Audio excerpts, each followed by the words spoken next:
Assalamualaikum warahmatullahi wabarakatuh. Innal hamdalillah nahmadu wa nasta'inu wa nastaghfiruh wa na'udzu billahi min syururi anfusina wa min sayyiati a'malina. May yahdihillahu fala mudilla lahu wa may yudlil fala hadiyalah.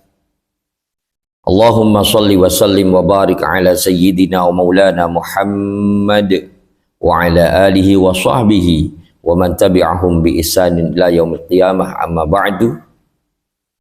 Para pemirsa rahimakumullah, selamat berjumpa kembali dengan channel An-Nisa Rasyid 294 yang akan membahas tentang masalah kitab Mabadi'ul Fiqhiyah jilid 3 dengan metode pembacaan sesuai dengan tarkib ilmu nahwu dan ilmu shorof. Semoga tayangan ini akan ada manfaat dan guna bagi diri kita semua. Amin ya rabbal alamin. Bismillahirrahmanirrahim. Qala al-musannif rahimahullahu ta'ala wa nafa'ana bihi wa bi'ulumi fi daraini amin. Furudut tayammumi. Ai hadhihi furudut tayammum niyatus tibahati fardhis shalah. Di sini kalau kita tinjau sekelumit akan kami sampaikan tentang masalah ilmu nahwunya. Lafal furudut tayammum bisa kita jadikan sebagai khobar daripada mubtada yang tersimpan ai hadhihi furudut tayammum. Kemudian yang setelahnya niyatus tibahati fardhis shalah ila akhirih bisa kita jadikan badal daripada furudut tayammum. Atau juga boleh kita baca furudut tayammum kita jadikan sebagai mubtada, kemudian niyatus tibahati fardhis shalah, dan selanjutnya kita akan jadikan sebagai khobar. Jadi boleh dengan dua metode bacaan. Furudut tayammumi ai hadhi furudut tayammum, adapun ini ialah beberapa fardunya tayammum. Niyatus tibahati fardhis sholati, rupanya niat kebolehannya kefarduhannya sholat. Yang kedua, mashul wajhi wal yadaini ma'al mirfaqaini bi darbataini. Mashul wajhi yaitu mengusap wajah, wal yadaini dan kedua telapak tangan, ma'al mirfaqaini wal yadaini dan kedua tangan, ma'al mirfaqaini beserta dengan kedua siku, bi darbataini dengan dua kali penekanan atau pengambilan debu. Dan yang ketiga, naklu turabi ilal adwil mamsuh, memindahkan debu ilal adwi menuju anggota tubuh al mamsuh yang akan kita usap. Dan yang keempat, at-tartibu, urut sebagaimana mengusap muka kemudian dilanjutkan dengan mengusap kedua tangan sampai kedua siku. Fardu tayammum ada 4. Yang pertama yaitu melakukan niat sebagaimana di dalam ibadah-ibadah yang lainnya sesuai dengan hadisnya Rasulullah, innamal a'malu binniyat wa innamal likulli imri'in ma nawa. Sebagian ulama memberikan penafsiran daripada hadis tersebut, innamal a'malu binniyat ai innama yasihul a'malu binniyat, sehingga akan menjadi sebuah persyaratan untuk kesahan daripada setiap ibadah yang kita lakukan.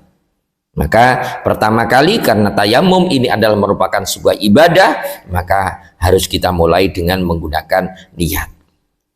Kemudian yang perlu kita ketahui bersama bahwasanya niat tayammum bukan liraf'il hadas. Niat tayammum adalah hanya listibahati fardhis shalah. Jadi ketika kita melakukan tayammum, maka niatnya nawaitu tayammuma listibahatis shalah. Tidak boleh dengan menggunakan sebagaimana niatnya berwudu, nawaitu tayammuma liraf'il hadas. Kayak demikian tidak diperbolehkan. Jadi hanya diperbolehkan listibahati fardhis shalah. Yang kedua, mashul wajhi wal yadaini ma'al mirfaqaini bi darbataini, mengusap muka dan kedua tangan dengan dua kali penekanan atau pengambilan debu. Jadi contohnya seandainya ini yang pertama, kita tekankan yang pertama, kita ambil seandainya ini wadah yang sudah ada debunya, kemudian kita bersihkan dulu biar nanti mukanya tidak gelipotan. Setelah itu baru kita usapkan.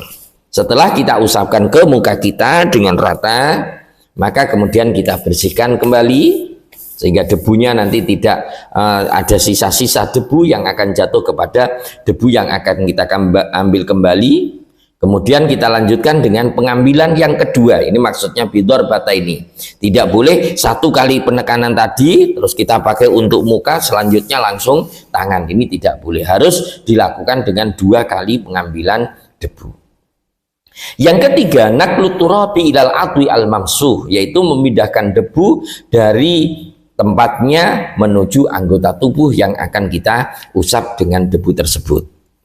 Dan yang terakhir yaitu tartib, urut, mulai dari muka, selesai dengan mengusap mukanya, kemudian dilanjutkan dengan mengusap kedua tangannya. Selanjutnya kita akan membahas tentang masalah mubtilatut tayammum atau hal-hal yang dapat membatalkan tayammum. Mubtilatut tayammumi, adapun beberapa perkara yang membatalkan tayammum, kullu ma yubtilul wudu'ah, yaitu tiap-tiap perkara yubtilu yang membatalkan apa ma al wudu'a kepada wudu. Kemudian ru'yatul ma'i wa ru'yatul ma'i, dan melihat air qabla dukhuli, di dalam sebelum masuk bis sholati, di dalam sholat.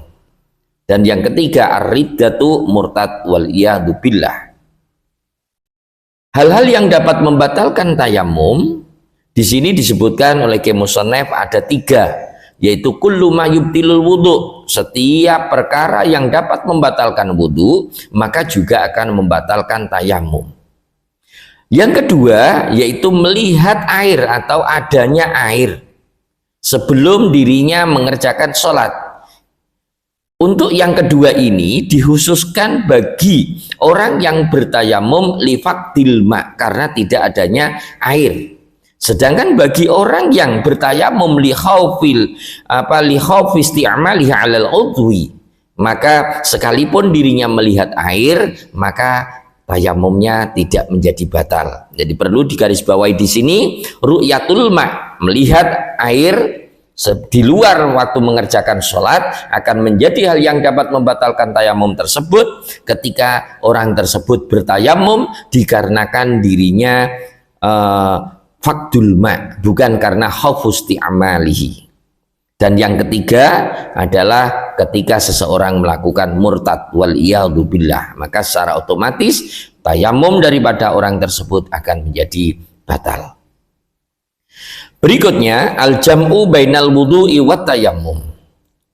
Al-jam'u bainal wudu'i wat tayammumi. Ai hadza al-jam'u bainal wudu'i wat tayammum. Adapun ini ialah keterangan tentang masalah mengumpulkan bainal wudu'i, di antaranya berwudu, wat tayammumi, dan bertayamum.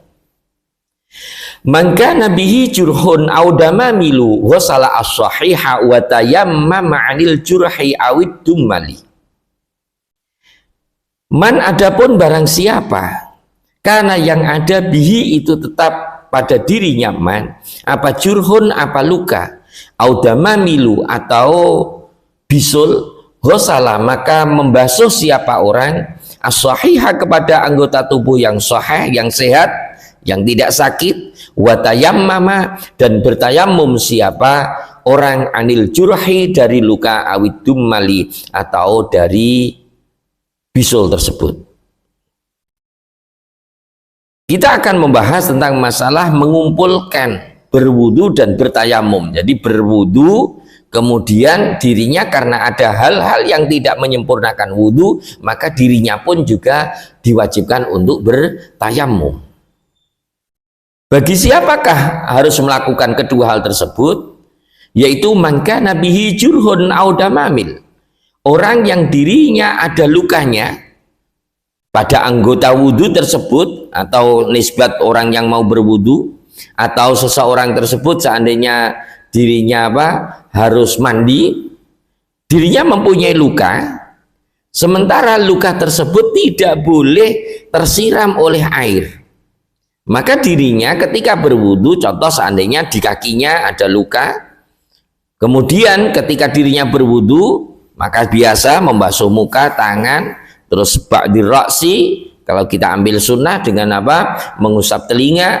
Kemudian ketika waktu membasuh kakinya, maka untuk kaki yang ada lukanya tersebut, maka di luka tersebut cukup dioles saja tanpa harus di ghuslu, hanya cukup diusap saja. Di sini perlu kami sampaikan al-farqu bainal ghusli wal mashi. Kalau ghuslu itu harus ada sayanalul ma, harus ada air yang mengalir.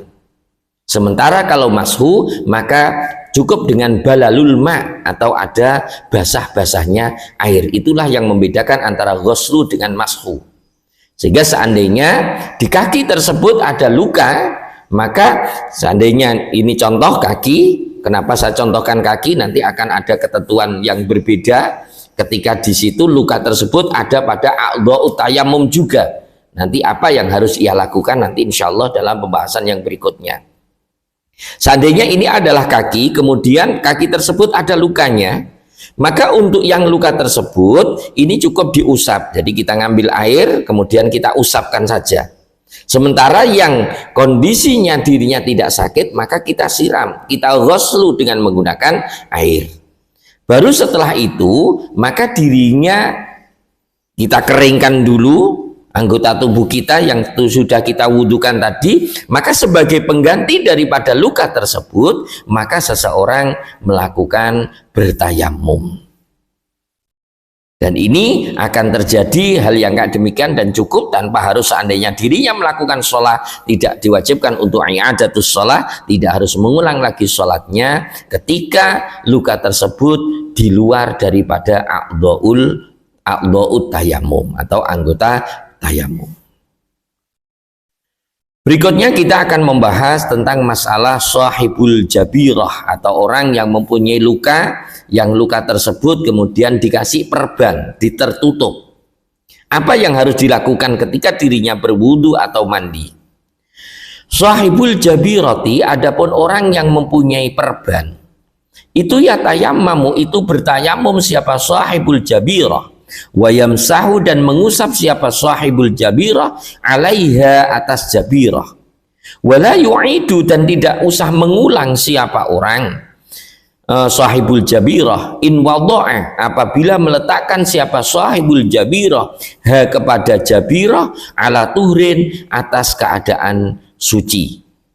Wakanat, dan ada apa jabirah fi ghairi a'dha'it tayammumi, itu tetap di dalam selain anggota-anggotanya tayamum. Wa illa, dan apabila tidak, maksudnya tidak di sini tidak wada'aha ala tuhrin, tidak diletakkan dalam kondisi dirinya suci, atau tidak di anggota-anggota tubuhnya, berarti tepat luka tersebut pada anggota-anggota tayamum, fayu'idu, maka harus mengulang sholat siapa sahibul jabirah. Para pemirsa, ketika ada orang mempunyai luka, kemudian luka tersebut tertutup dengan perban, maka ketika meletakkan perban tersebut dirinya dalam kondisi bersuci terlebih dahulu, yakni dirinya berwudu, kemudian diletakkan perban tersebut pada lukanya, maka dirinya ketika hendak bersuci atau berwudu, maka cukup dengan berwudu biasa, kemudian yang ada luka tersebut, yang ada perbannya, cukup dengan diusap, dioles saja menggunakan air. Kemudian sebagai pengganti daripada a'dha yang tidak terbasuh tersebut, dirinya melakukan tayamum. Dan perlu diketahui bahwasanya ketika dirinya tidak meletakkan jabirah, jadi perban tersebut tidak ditaruh ketika dirinya dalam kondisi suci.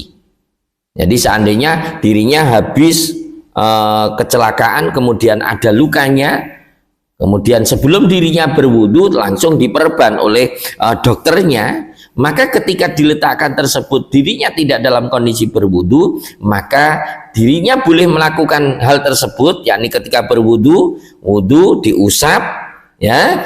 Akan tetapi ketika dirinya nanti sudah dibuka perbannya, maka dirinya harus mengulang setiap sholat-sholat yang ia kerjakan dalam kondisi tersebut. Jadi harus diperhatikan. Jadi ketika mengalami luka, seandainya kita ada di rumah sakit, kita minta izin dulu ke bagian dokternya, biar saya berwudu terlebih dahulu.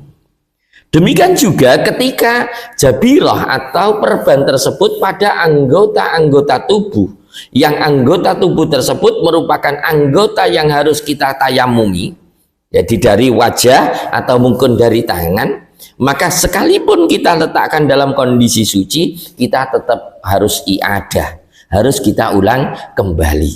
Ini bedanya. Lain halnya seandainya perbannya di kaki, seandainya contoh, kalau di kaki, maka ketika kita letakkan dalam kondisi kita suci, maka ketika kita mengerjakan sholatnya tidak harus diulang, tapi ketika tidak dalam kondisi suci, sholatnya harus diulang.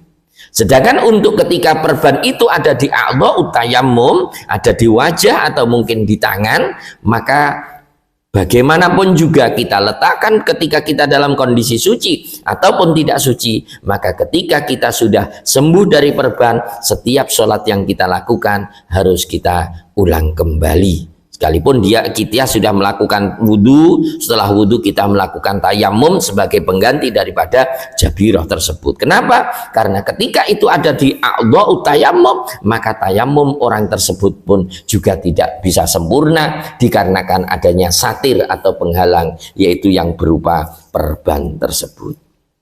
Demikian pertemuan kita pada kesempatan ini, semoga menjadi ilmu yang manfaat dan barokah bagi diri kita semua. Jangan lupa bagi pemirsa yang baru pertama kali mengikuti channel kami untuk memberikan subscribe-nya. Terima kasih. Afu minkum. Wassalamualaikum warahmatullahi wabarakatuh.